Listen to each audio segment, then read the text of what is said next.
Behind the net, centers, Fletcher, tries to Clark, shot, oh, rebound, score!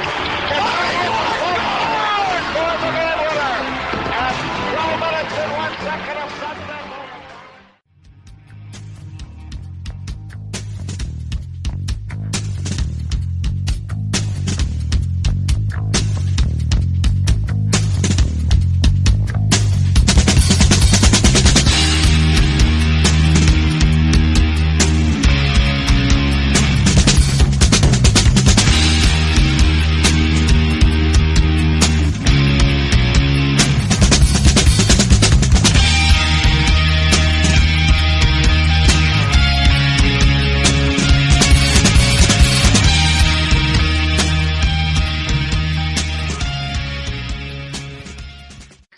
FLYSportsNetwork.com is proud to present the OMB Puckcast, episode number 36, The Big Eval. I'm here with my partner, Chef B. How are you, man? Very good. And also, Dan the Flyer fan, Dan Esch. How are you, man? I'm doing good. Yes, it is The Big Eval, and we have a special guest from our host network, FLYSportsNetwork.com. But we're going to hold off on that. Just a reminder, we are on 5 podcast platforms: iTunes, SoundCloud, Stitcher, TuneIn Radio, Google Podcasts, and usually within 24 to 36 hours after our first posting on the FLYSportsNetwork.com YouTube channel. And with that, let's introduce for the first time on the OMB Puckcast, Yariv Wolok. Yariv, welcome aboard. Thanks, guys. Excited to join the conversation. Wish it was under better conditions, but, plenty to talk about at least. Absolutely. Yeah, there's no question.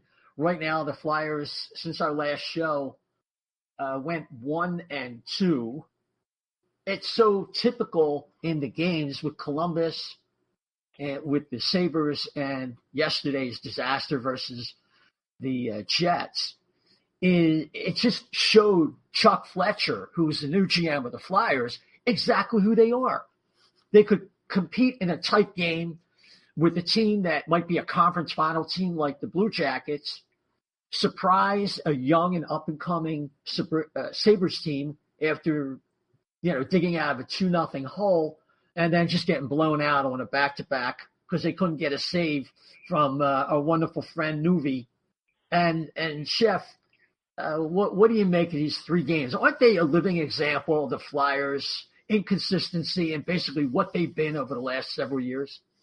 Yeah, it's funny. I saw a tweet out there that said it was a slice of what exactly the last 10 years have been for this organization, up and down, just not getting over the top. It's basically mediocrity. And for all those people out there, I mean, like a lot of fans, and I could see this and I could see what they're coming from.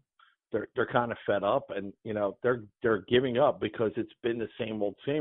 I know we have a new GM, and we're going to talk about that, the eval and all the things that come. And the only thing you could say to these Flyers fans and everybody else out there is, you don't want to hear patience, but he's only had the job for less than a week now, so you got to give him a little bit of time to eval this team, see what he has before we can even eval him pretty much with any kind of niceness. Well, yeah, I mean, whatever you want to call it, we're going to try to be as objective as we can with what we project the team can be going forward. The fact of the matter is we have a trade freeze coming up. I think it's between the 19th and 27th. Dan, is that about right? I believe so, yeah. I don't know have the numbers in front of me, but it is the week of Christmas, yeah. Yes, I don't think they're going to make a trade or blow out a coach in between then and New Year's, really, for a lot of reasons. Dan, what's your feeling about your early impressions with Chuck Fletcher starting, what he's been saying in the media, and just the team in general? Well, I think we touched upon this a little bit last week. They're kind of between a rock and a hard place at this point where they're in the middle of the season. You're not going to see a whole lot of moves made this time. And he's coming in. He has that honeymoon period to come in and evaluate the team and make some moves. And I really don't expect any moves to be made until at least the trade deadline. But, you look at this team over the last couple of weeks and pretty much all season, and they're just not getting it done. I think the biggest excuse I've heard from fans is, there's only this many points out of a playoff spot or this many points out.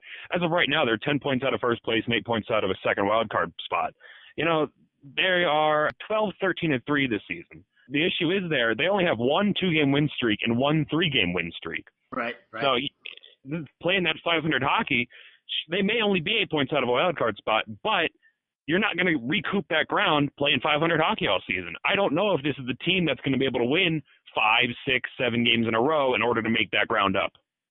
No, and they're a team with a minus 15 differential. Sometimes that's simplistic, but other times it kind of says who you are. Yariv, one thing that's been a good news story in recent times has been the play of Anthony Stolarz. And if I understand correctly, not only do you do analysis of the Flyers, but your concentration also is with younger players, prospects for PhillySportsNetwork.com. So maybe you could, give us an idea what impressions you have of that player and where they're at that position right now. Sure. Well, Stolarz, he's an interesting case, right? Because, you look at the guy, he looks like a specimen. He's big, he's tall, he's quick, he's athletic. Pretty much, has all the makeup of an NHL goalie. It's really, can he put in the work? Can he put in the time? With anybody of his size, usually you do deal with injuries. We see that with Sam Morin as well. We see that with several other young, big players. They tend to take a little longer because of their body takes a little longer to catch up with them. I think Stolarz is an example of that. Having said that, he is somebody who takes things in stride, who takes things really lightly. He's kind of a goofy guy.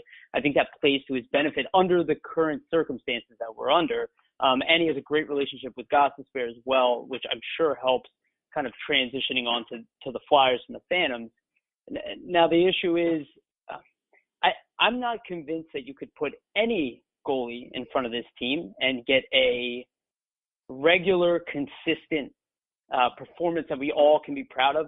I truly believe that the team in front of them is not doing enough to help them. I think we see nights where if the goalie makes a couple big saves early, the team seems to gain confidence from that. But it really is a confidence issue with several players on this team. And, it starts with the goalie, and then you can, point to players like Nolan Patrick.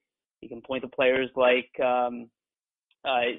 Travis Sanheim as well, and you see what happens, right? It's a wave of emotion. Even before Stolarz came into the game yesterday, there was a noticeable change in the atmosphere and the team's drive. Everybody was hanging their head, and it's something they don't seem to know how to get themselves out of. I do think Stolarz has the attitude to jump in net again and bring in a solid performance. He's putting up about the same stats as everybody else. You can see the performance is about the same, whether he makes big saves or not. Now, Neuvirth obviously wasn't ready to play that game. I think that was pretty clear. That's why Hextall pulled him.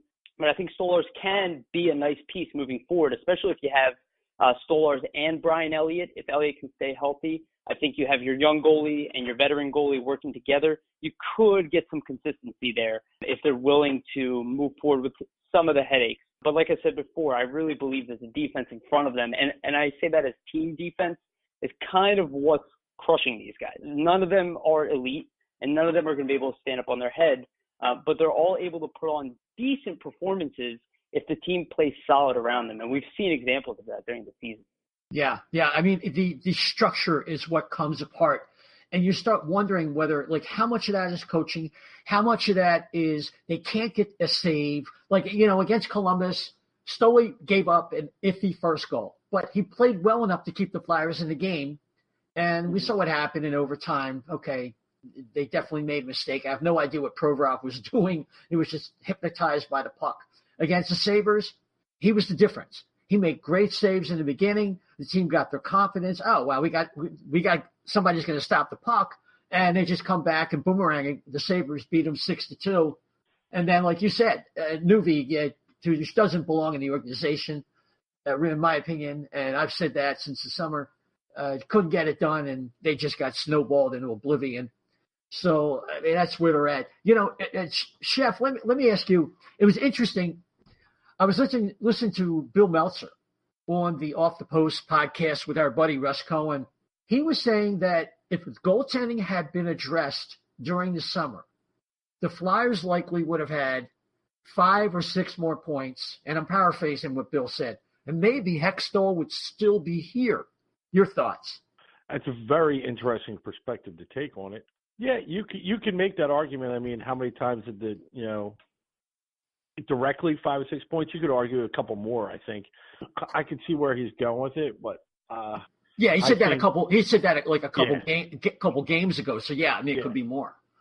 It could be even more. Yeah. So I look at it like that, and I think, would he still be here?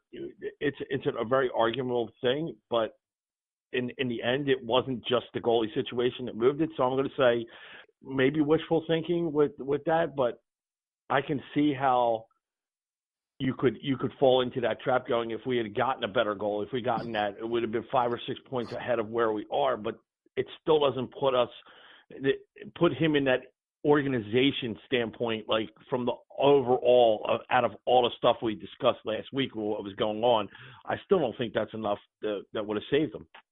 Yeah, I can definitely see that. I think what happened with Ron Hextall, just a sentence or two about that, is it's like when you lose, that all that slack that you had, that you could get away with doing this or doing that really ticked people off. If you're winning, it can solve a lot of problems. And Dan, I think that's what happened with Hextall, and it still chaps at me that he couldn't see that getting a Bernier or some of the other guys we talked about last week, put them in this hole. And like Yariv referred to, they just didn't have the stones or whatever, or sack, as Hack would say, to be able to stick it out and deal with the problems like Las Vegas did last year when they lost a goaltender every other week.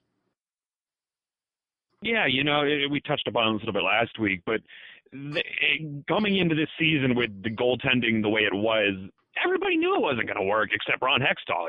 He was convinced that Neuwirth was going to come in and fix everything, and that's just, it's not going to happen. I firmly believe that if he made some kind of move in the offseason, he would still be here. If he made some kind of move over the past 23 games before he got fired, he would still be here. It was the sitting on that his throne that he didn't do anything for so long. If again, you just said it, if he was winning, if this team took a step forward this year, he may still be here. I don't think that, his system works well when you're winning, but when you're losing and nothing's going right and you're still sitting there not making a move, the blood is on his hands. Yeah, that people aren't going to put up with that pile of dung that really surrounds him if they're not getting results. But we did that to death last week. Yariv, I'm going to read a little bit of something that I'm leading into. Bobby Clark was interviewed in an article at NBC Sports Philly by Jordan Hall. And I think this reflects the thinking of the upper management and what was kind of lost when Ron Hextall kind of tightened the noose around the way they do things. So a little bit of Bob Clark. Whomever you work for, managing people is critical to any success. No matter what job it is, when you're the manager, you've got to use your people. You need those skills to do that, to get the best out of your people, to make them feel part of what you're trying to do, and make them feel good about working for the Flyers. That had gotten away a little bit, and that wasn't how this organization was built by Mr. Snyder and Keith Allen, which had made this organization great. And here's a key part for me. We've got to do what we can to get up into that level where you can compete honestly with these top teams. There are lots of really good teams, but you can get there through our young players developing, through trades, whichever method it takes. You've got to try and get there. You just can't tread water. That's not fair to the players who played for you or the people who work for you. You have to try and get better. Yariv, that sounds like the issue of separation. What do you think? Totally. I mean, you could look at the results of what happened there at the end with Hextall. I mean, it definitely comes down to that. It comes down to communication. And, obviously he wasn't communicating with Holmgren the way he should have been, his other staff as well. And let's be honest, the fans. Now, I'm somebody who I'm a fan of Ron Hextall. I'm still a fan of Ron Hextall right now. I love a lot of the things that he did, but you can see evidence. I mean, at his leaving his press conference when he's on his way out, he finally opens up and says that it was a 6-year plan. He alluded to that, right? The first year evaluation, fires Berube, signs his head coach for 5 years. That's a 6-year plan. He's 4 1/4 through it. Now, he didn't tell anybody that publicly. He didn't seem to tell his staff that either. And whether they actually knew that didn't seem like they were aligned. And I think you can go back to steps where you can go way before the beginning of the season and stuff that I was for at the time and arguably still am, but is not consistent with what we've seen in the past with the Flyers. So, for instance, somebody like Morgan Frost, right? Frost or Isaac Ratcliffe. Now, those are 2 high-end first-round picks. In the past with the Flyers, they would have absolutely been given a long look at camp. They would have maybe not made the team, but they would have gotten a look. We can see the evidence of that from Sam Moran back in the day, Scott Lawton, Sean Couturier makes it right out of camp. See lots of examples of that, but they're just sent home. Now, this guy's asking for patience, right, Hextall, and he's drafting all of these young, high-end skilled players, but they're not playing, right? They're not playing. He's sending them back to juniors. He's saying they're not ready. They're kids. He fell in love with his team, and he was not ready to make the big move that everybody expected him to make, right? You have a slew of assets. Why are you not making us better? And I do believe that he did damage the culture, falling in love with his team, something that Holmgren, for all of his impulsiveness, give him credit. That guy will never hesitate to make a move that he needs to make. And I think that's kind of what happened here. I mean, it's a guy who fell in love with his picks and wasn't willing to push forward. Having said that, if you do look at the structure of this team and you do put several months on top of them, let's consider this year a wash, regardless of what happens. The salary cap opens up even more.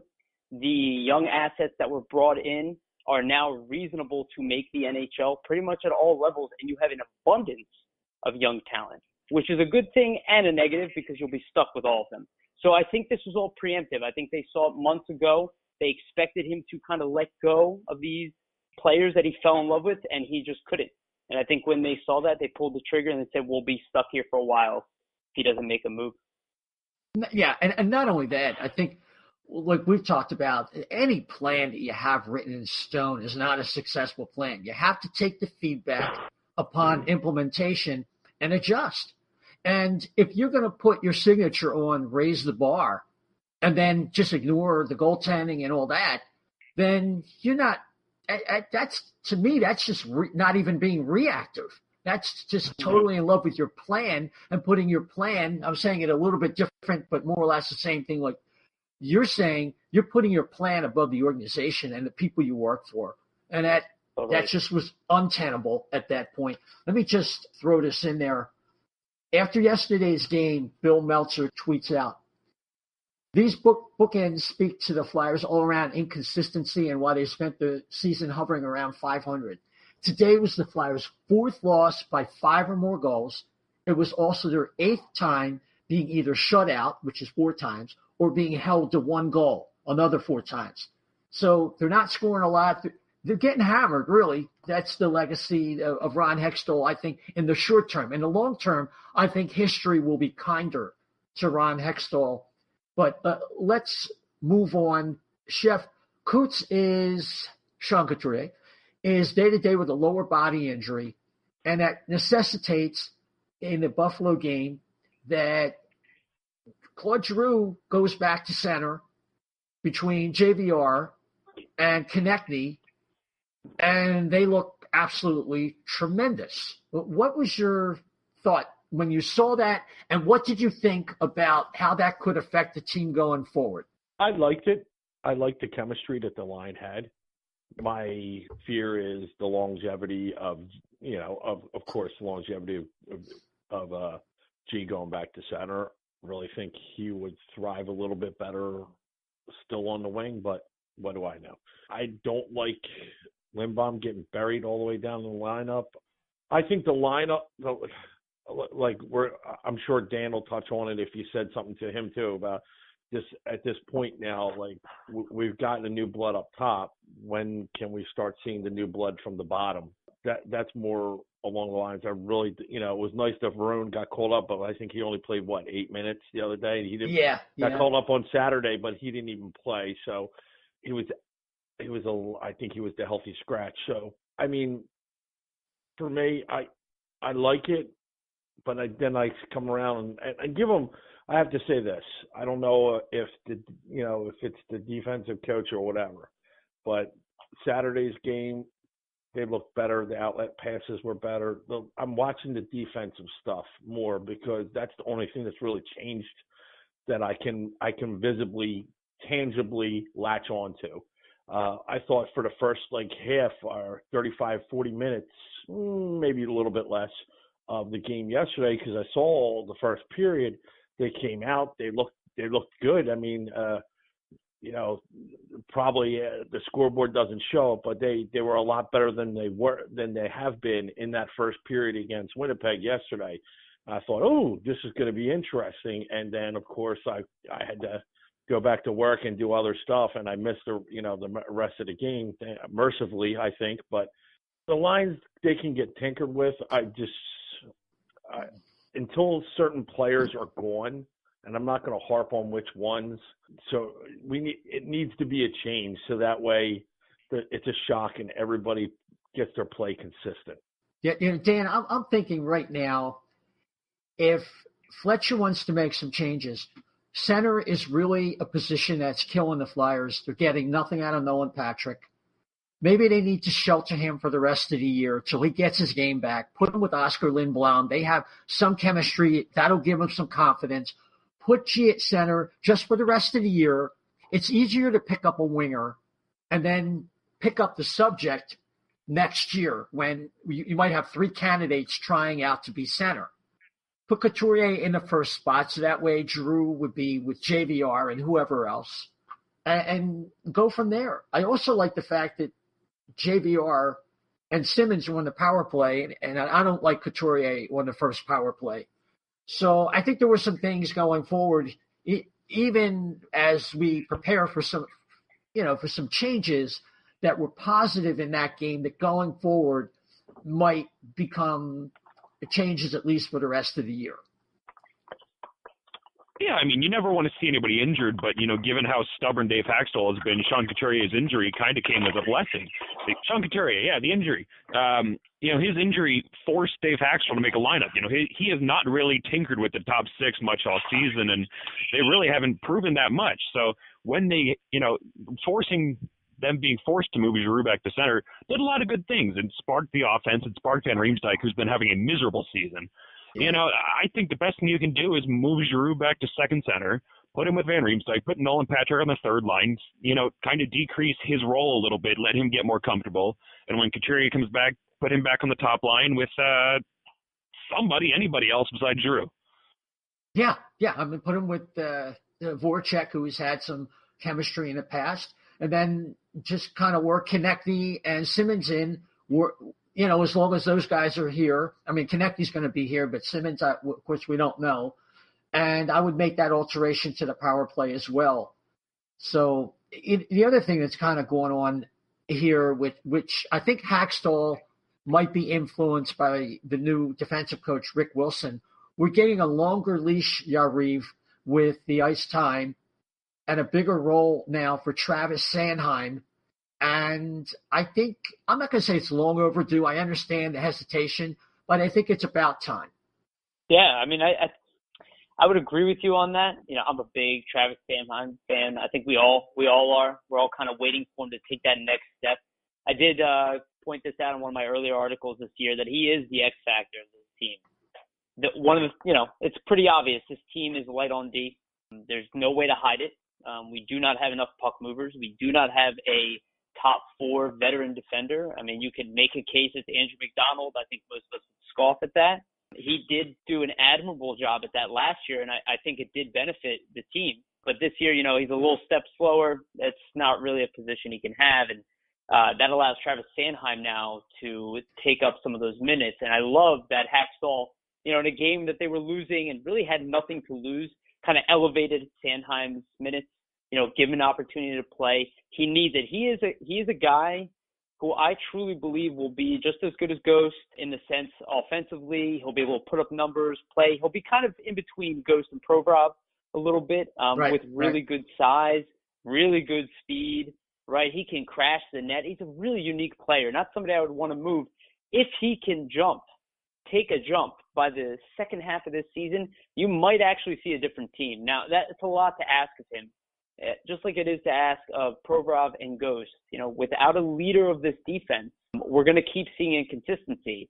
But it does, create opportunities for Sanheim, who I think will get more power play time, and you'll probably see him produce probably some more goals, some more assists, some more breakout passes as the season goes on, because that's really where this team struggles, is exiting their own zone. I mean, I think we've all seen that over the years.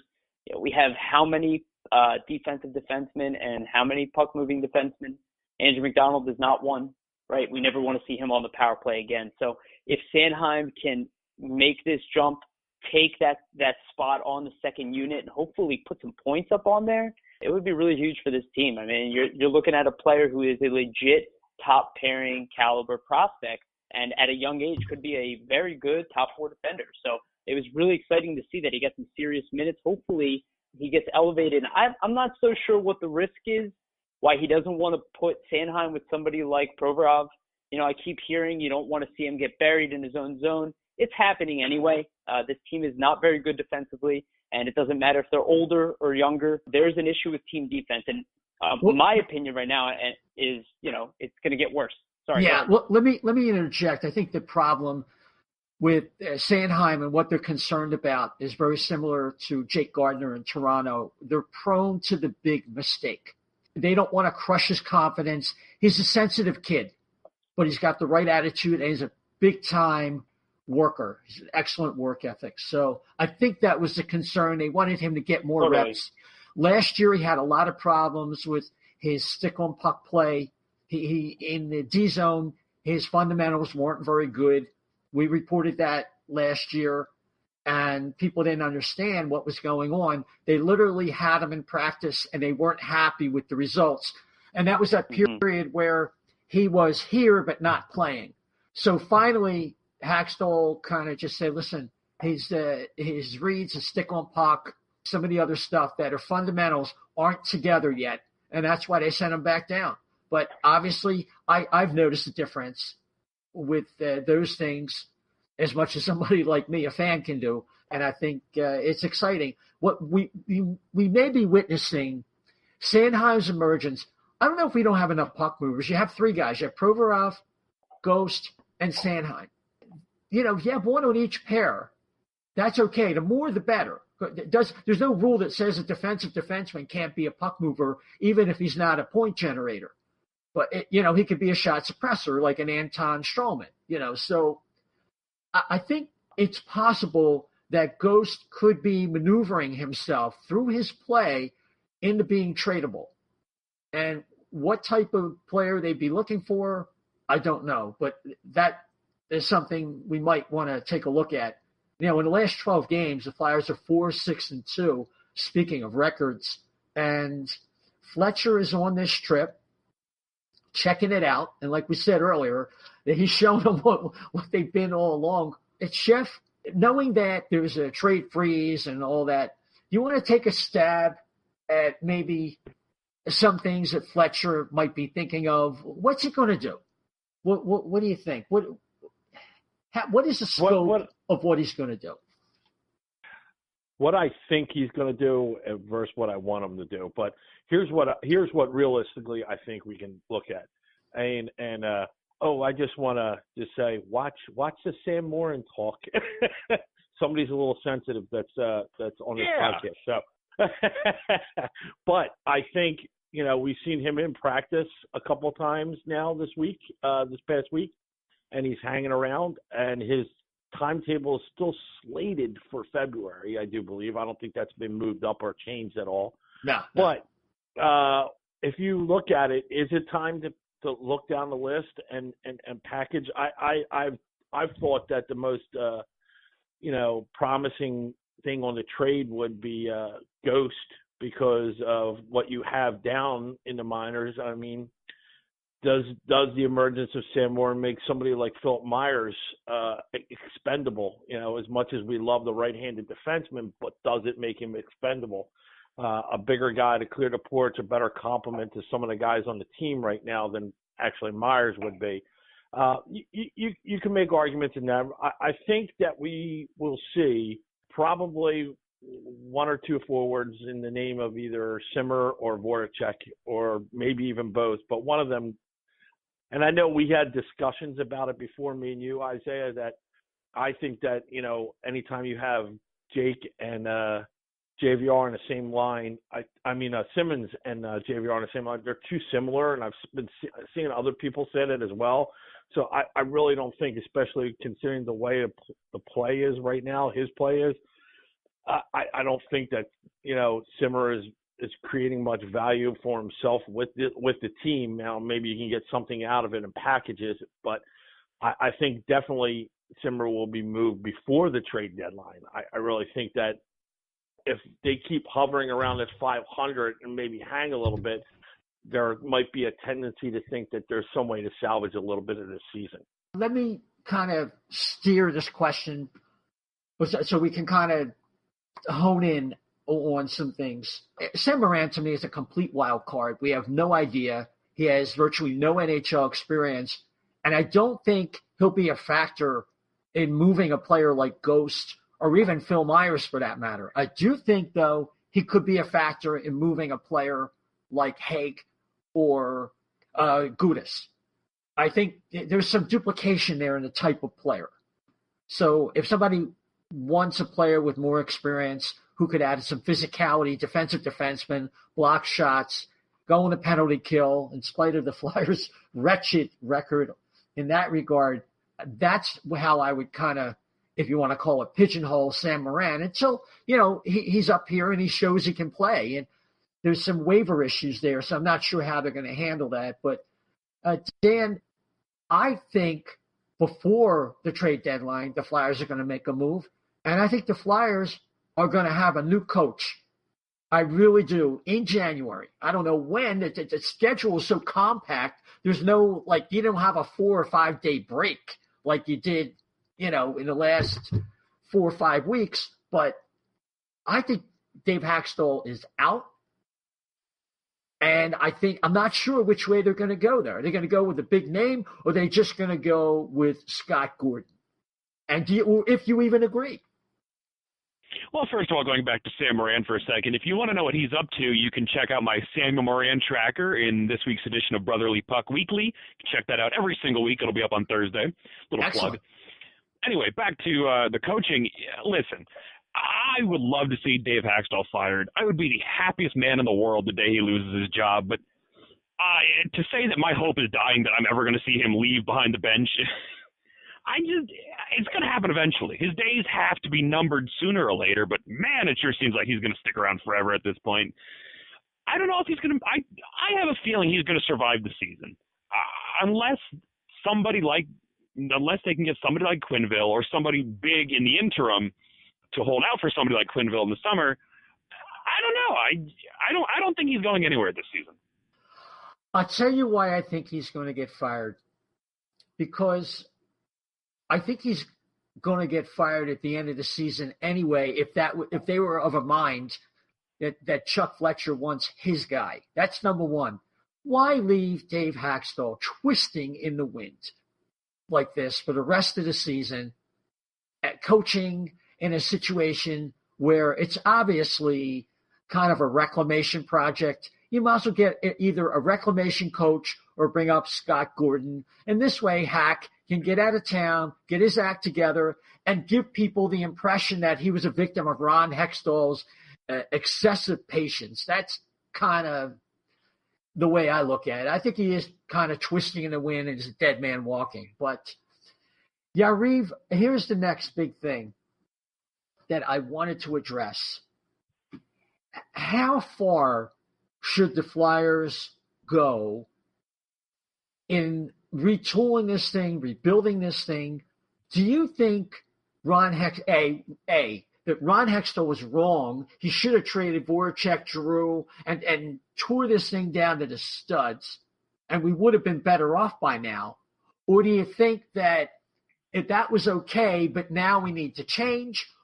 Or do you think that we just need to trade a couple forwards, get a D-man in here, get a patch goalie to go with Elliott if Stolarz can't cut it, and go from there? There's three options there. Yeah, well, I think I will say I don't think this season has gone the way anyone expected. I think we should start off that way. None of us were expecting this kind of season. I've never seen, not in recent years. I've seen it some in the past, but in recent years getting blown out like this on a regular basis. And I will add to the last comment about Hextall, if you see it continue and you see him pulling a goalie and the team that gets two shots afterwards, he's not staying here as coach, in my opinion. Right. I think with Hextall, you get a benefit of the doubt. But if it continues like that, that's not even competitive. There's no team in the league that would keep your coach, even if it's not his fault. And we see that they're ready to do that. But as far as rebuilding, I don't think there's much work to be done throughout the entire organization. I mean, if we're talking about depth, this team has no end of it. Having said that, a lot of them are pre-ELC, their entry-level contract, or on their ELC. They're going to have to move. There's no way to keep all these guys. And we have more picks coming in. We have a slew of young guys who are talented enough to play in the NHL starting next year. Moves have to be made. This is why I believe Hextall was let go. They also believe moves must be made. You must fill this team out with your core. People talk about a core. There has not been a defined core here for several years. We could trade Voracek, Giroux, Simmons, or whoever. I'd be against that. But they're the only remnants of a core you really have. Everybody else is pretty young. You brought JVR in to try to fill your core in, but we really don't have one. That's what I would do. I would use the excess of assets that I have to define my core. I would go out and get the best defenseman I could find. Go out at a young age. I would go out and find my third line center.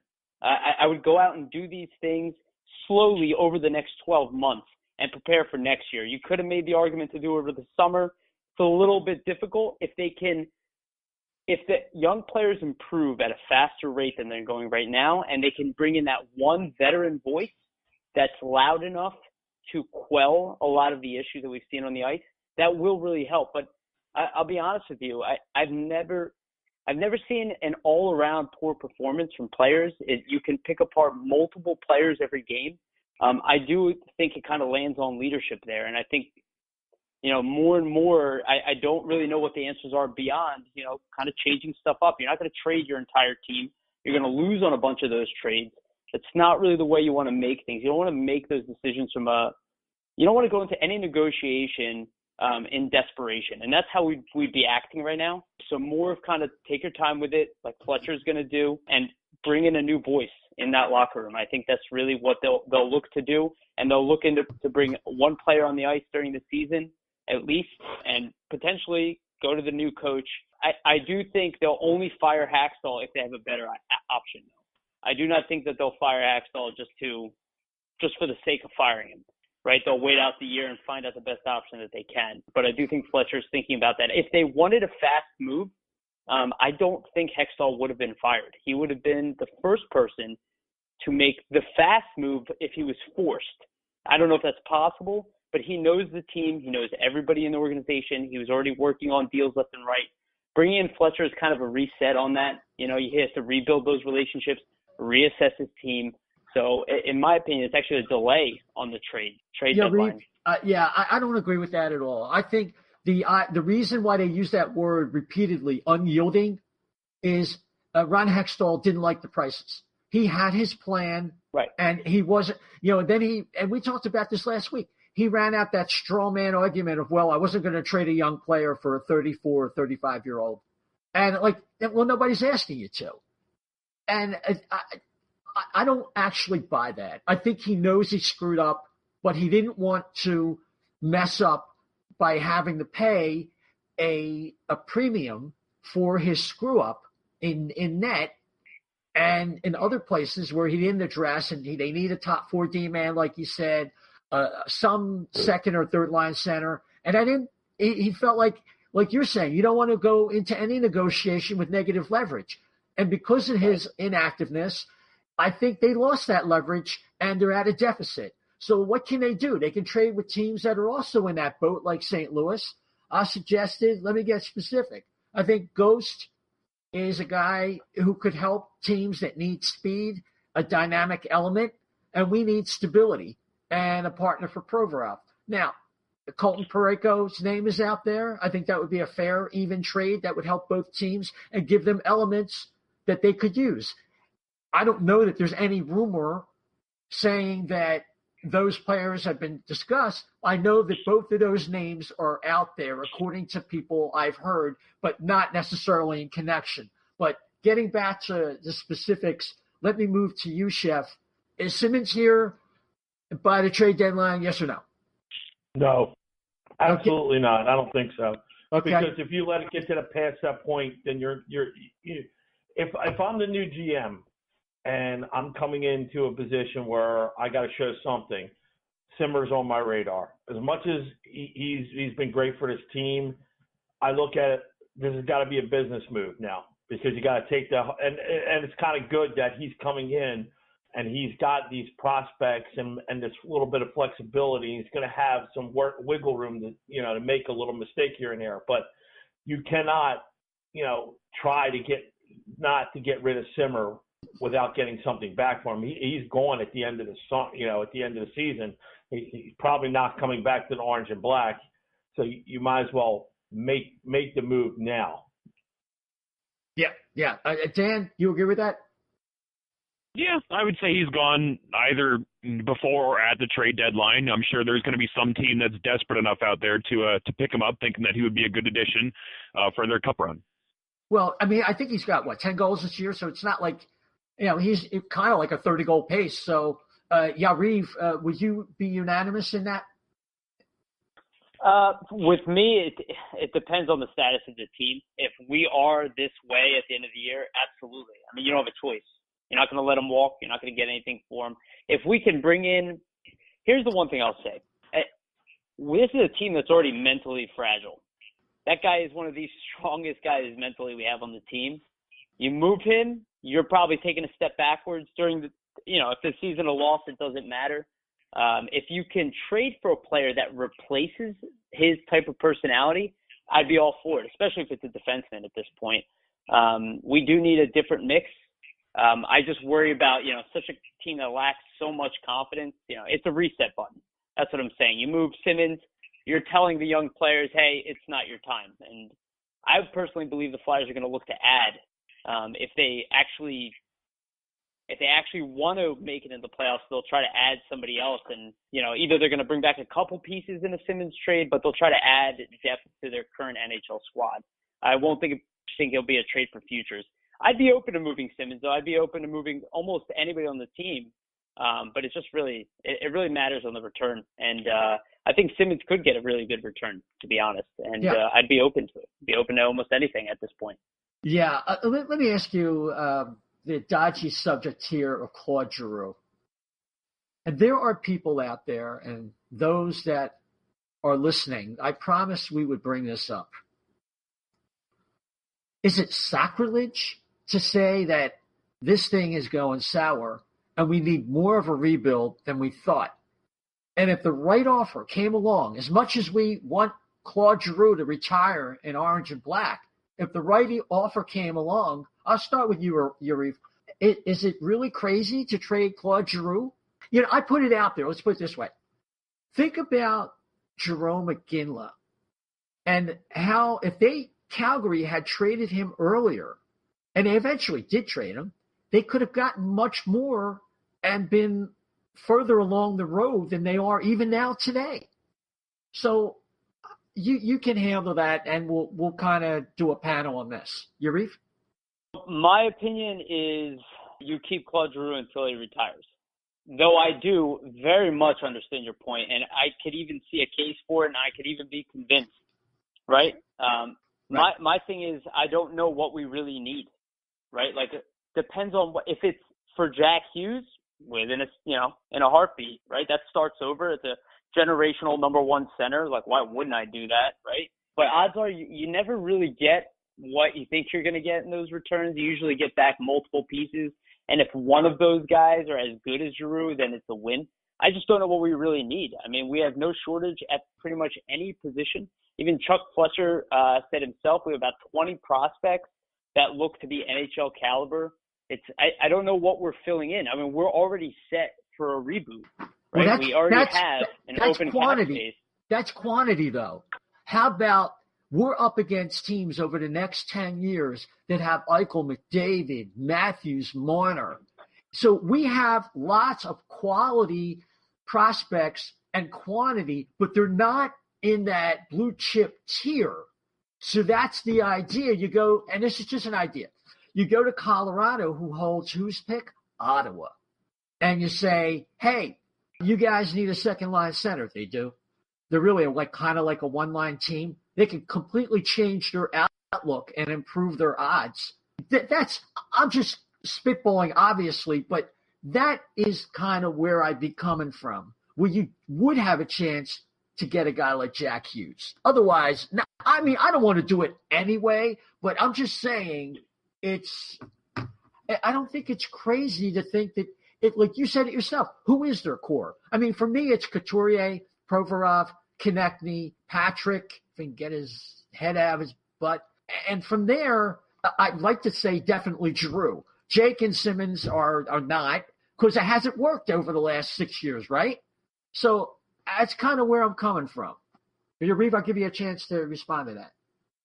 Yeah, no, I totally understand that, right? That's what I was saying, right? You had kind of a half-done core this whole time, and now you have a bunch of guys who can be considered core pieces, but to be a core player, you have to do it consistently, and none of these guys have been around long enough to do it consistently, right? So it's kind of like, yeah, I would be into getting Jack Hughes. If it's possible, I would be open to trading G, but I will say out of the veterans, he is the last person that I would consider. I would actually prefer to just keep him overall, unless I'm getting a top 3 pick, that I think I can get a player who is going to be a legend, because that's what Giroux will be by the time he retires, face of a franchise type of guy.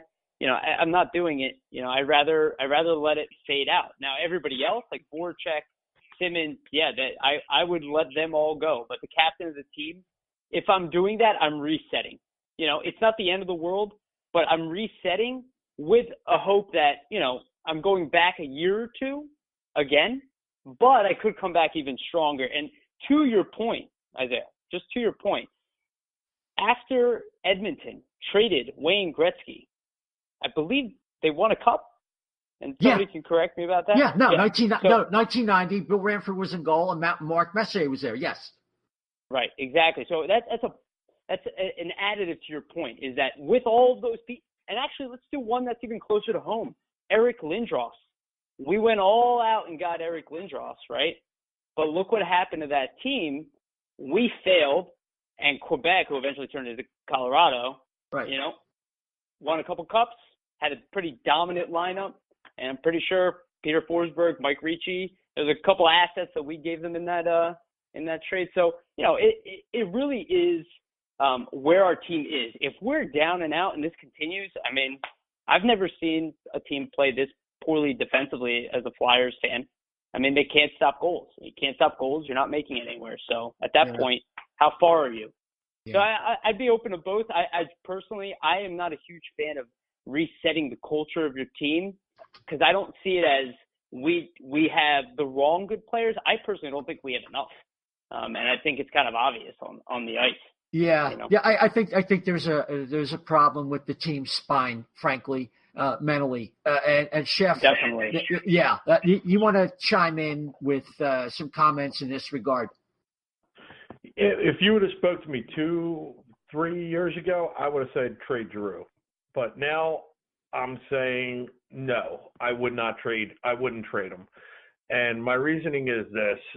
He, one, like we've pointed out, you're not going to get the return on it that you really should. I mean, since like 2011, maybe 10, The only person that scored more points than him, I think, is Crosby. He's up there with the names of like Ovechkin and whatever. I think I've seen that stat out there.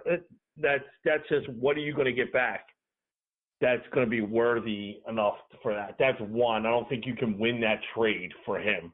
There's other little wins down the roster that you can make. So as far as I would say, no, I would not trade. Okay. Just remembering the Joe Newendike trade for Jerome McGinley, Dallas knew that Jerome McGinley was going to be a really good player, but they needed another center, another catalyst to push this thing over the top. Of course, we're not in that situation. The idea would be that those trades sometimes work out very well for both teams. So, Dan, you wanna weigh in on this dodgy subject? This is one of those things that I don't really know what to make. Personally, I would not trade Giroux. I think he's the backbone of this whole team at this point. I just think he needs a better supporting cast. But, when I was reading the prompt for this show and I saw the word rebuild, that was an interesting question because their Flyers are really in an interesting spot. I mean, this current team has no identity. They're not winning games. They're getting blown out left and right. Nobody's really standing out. But, you do have kind of the foundation that Ron Hextall built with the picks, the Ratcliffes and the Frosts and the Carter Harts. But, by the time they're here, we could be looking at another, 3-4 years before they're here and hitting their stride at the NHL level. Right. So you could blow up this current team and really hope for some good young players along the way. Personally, I think the best thing that could happen for the Flyers at this point is a Mike Richards, Jeff Carter 2.0 kind of trades where you're acquiring young players, but they're in the NHL. And again, I think somebody, not that it was ever going to happen, but somebody like William Nylander, I think he would have fit right in with this team because he was young, but he was a proven talent at the NHL level. And you're going back to the Mike Richards trades with Shen and Simmons, who were young players, but they were in the NHL and they were getting ready to explode and really kind of hit their peak. And I think that's the best thing you can do. Find, a team that would take Voracek and take young players back. And right. I don't know what the asking price is for somebody like Simmons, but pretty much I think anybody would be available. If I was the GM, I would keep probably just Ivan Provorov on the current roster and at least put a price tag on everybody else and see what you can get. If there's an offer you can't refuse, you take it. Wow. Yeah. There's all kinds of possibilities. One of the kind of scenarios I'm afraid of would be a situation where we get rid of a contract and we trade Nolan Patrick to try and get what's his name, Ryan Nugent-Hopkins. And so we have a ready-made center who's pretty young, and we kind of give up on him. And I think a lot of people were afraid when Fletcher came in that that's what might happen. Even though Ryan Nugent-Hopkins is a very good player, he's kind of like a Couturier with a little bit more speed. I don't think he has quite the IQ of Couturier, but I don't think they're going to do that. I think they're going to try to plug the dam with defensively, and I think that begins in goal. So I think there's a lot of rumors out there about next year, but this year, my feeling is they need some kind of stopgap to emerge to play with Brian Elliott, and I don't want them to trade for somebody like Jonathan Quick, because I think Quick is 32. He's got 4 more years left on a deal. And Yariv, as intoxicating as that might be, we finally solved our goaltending problems. Well, that's a first-round pick. It's got to be for a guy like that, don't you think? Yeah. To be honest with you, I don't believe that there are many elite goalies in the league. I don't think that there are enough to go around. I don't think there's enough starting goalies to go around. I think Jonathan Quick is one of them. I think he is exceptional. I would love to find a way to get him, even with the risk of the injuries. I think that would be a really nice stopgap for us, right? A guy who's already in his 30s, not going to ask for some kind of monstrous contract that's going to box out Carter Hart or whatever young player takes over in net in the future. I'm going to assume it's Carter Hart. But something like that I think would be a nice move. I think we will catch some teams trying to unload salary cap. LA has made a ton of terrible decisions. Bringing in Ilya Kovalchuk will be a nightmare for them. So, we could catch a team, being desperate, having to move it? Could we package Stolarz with a pick and maybe like another player for Quick? Like, is that an option? I think even if we have him and let's say he gets injured somewhat here and there, we're still dealing with that now. But at least when we do have someone in net, he's somebody who will bring the fans into the seats again. And I think we've all seen that at the games. And not only that, he's a winner, right? That's the type of attitude we're wanting. And that's my biggest fear with this team. And maybe one of the biggest reasons to make sure we have another goalie is we do not want to turn into the Edmonton Oilers of, the past 10 years where it becomes acceptable to lose and you kind of expect no big moves and no big offseason signings. And when they do, it's kind of half-heartedly. That's not what we want. So let me nail you down though. You're willing to give up a first-round pick because that's what's going to take. Oh, first round? That's what not they want. This year. No. This year, no. This year is too deep. I would consider doing it like for maybe next year's, which is also pretty deep, or maybe further down the line. But this year it's too deep of a draft. I wouldn't want to miss out. I'd be better off just going into the off season trying to sign a UFA if that was the case. We look at it with his injury record. He was injured in 13, 14, again in 17, again this year. So he's 32. It's not going to get better in that regard. He's got 4 more years left. I think he's making 5.8 or something like that, which is reasonable. Mm-hmm. But that's my big concern. That your only way to get him is you have to give up a first round pick, and that's just the beginning price. So that would be the concern with Jonathan Quick. Now, the other scenario, and Chef, I'm going to turn to you, and this is in the rumor mill from Sportsnet, Chris Johnston. It came up on Hockey Night in Canada, I think. Sergei Bobrovsky, our buddy Bob, would be a free agent next year. And he's going to want at least a 6-year deal for like $8 or $9 million, depending upon how well he plays the rest of this year. I just don't see it. And yet here it is in the rumor mill. Well, I'll tell you why, because it could be very plausible, especially considering if you look at the Flyers situation right now and the goaltending with Hart and the Miners, you have people saying, bring him up.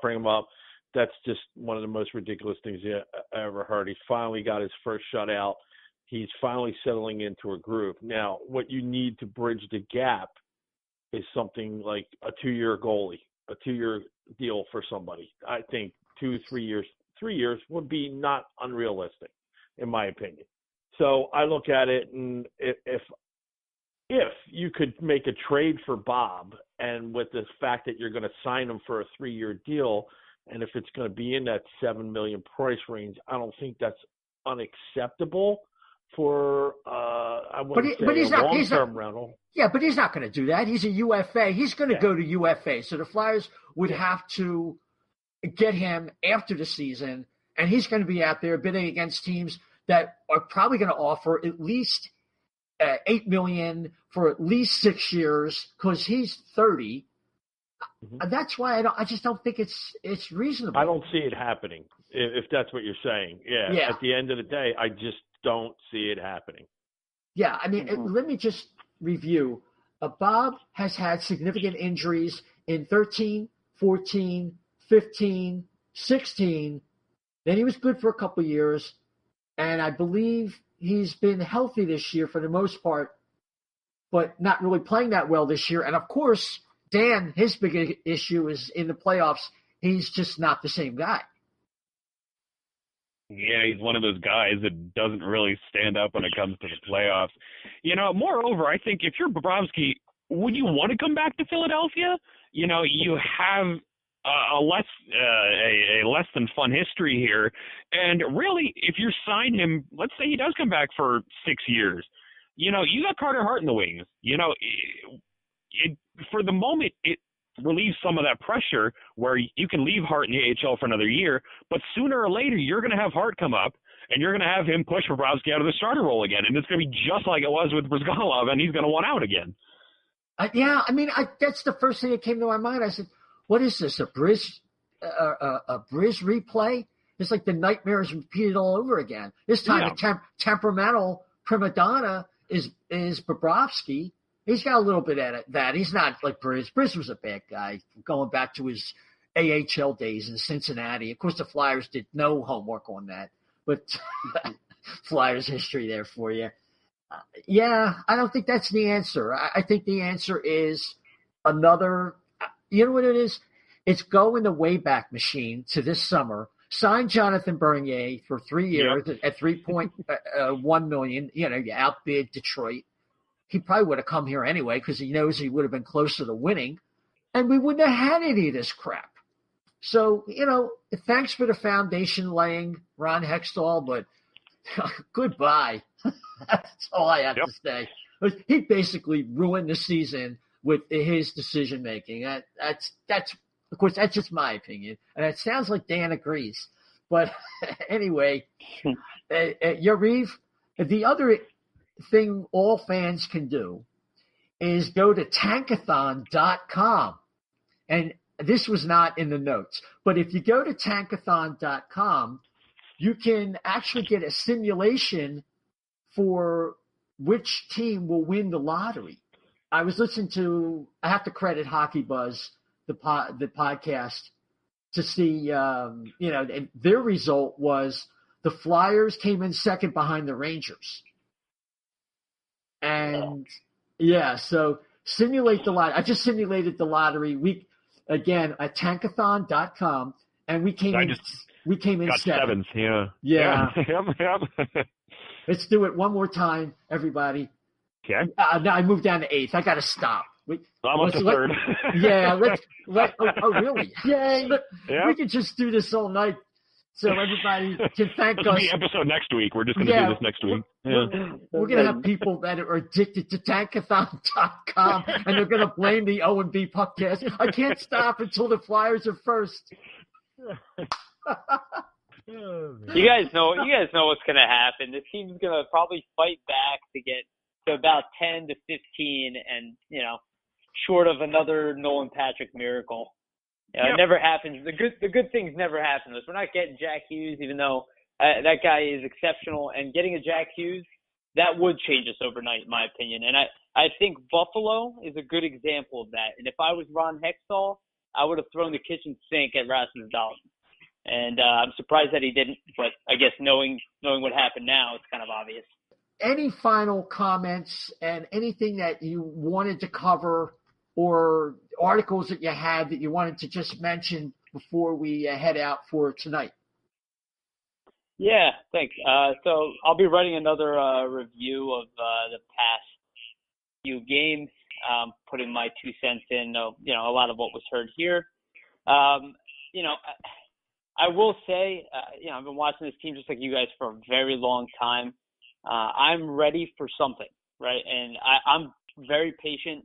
And I respect Dave Hextall, and I don't think he's an idiot, and I don't think he doesn't know what he's doing, but I do think this team needs a new voice, and I think that much is becoming obvious. And I look forward to the future, and I'll be writing, you know, stuff about that probably moving forward, about options, about calling up young kids.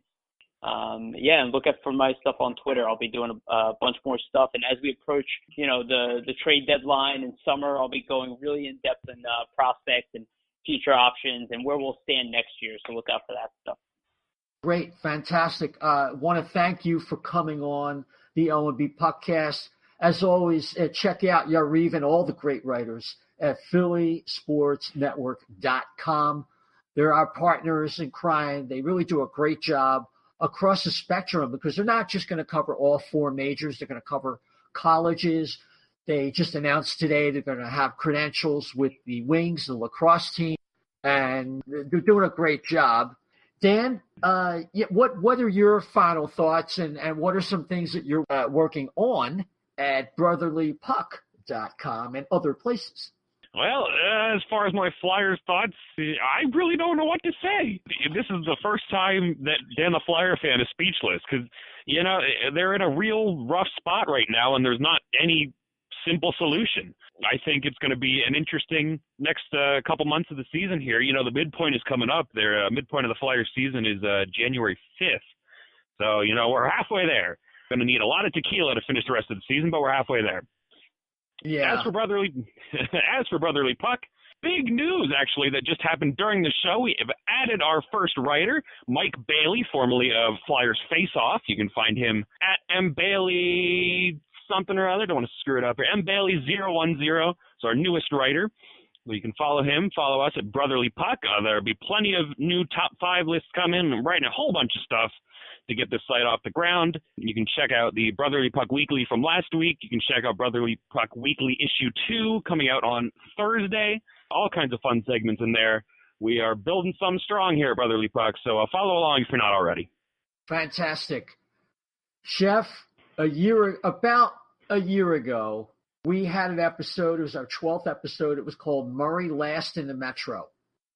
And the Flyers were in a similar spot, but I think the vibe wasn't quite as down as it is right now. Obviously, having made a change at GM, the top brass think there's something fundamentally wrong. I think we have a coach who's going to be out the door before maybe anybody else on the panel does. I think it's going to happen in January. That's where we're at right now. What are your final thoughts?